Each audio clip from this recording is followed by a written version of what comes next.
15 minutes of freedom here in the UK. So let me tell you the plan. The plan is in Oxford, and this has just been passed by the council, to divide the city here into, a bit of a squiggly city, into 6 parts. So 1, 2, 3, 4, 5, 6. And you will only have the freedom to operate in the part that you live. So if this is you, the idea is that everybody will live within 15 minutes of the things they need. 15 minutes of a school, 15 minutes of a doctor's, 15 minutes of a supermarket. And if you want to travel to the other zones in your city, or maybe soon your town, you will have to go out an approved route.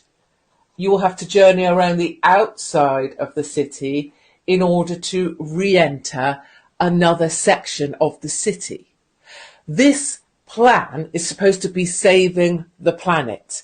And the idea is that you won't simply be able to cross over into other sections of your city anymore. So if your mother, for example, lived over here, you wouldn't be able to just go across and see her. This would all be done via e-gates, electronic gates, and number plate recognition. You in your area will only be allowed within that 15-minute zone that you've been allocated.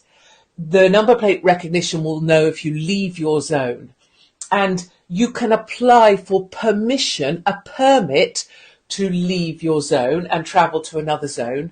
But you'll only be allowed to do this about 100 times a year. This is real.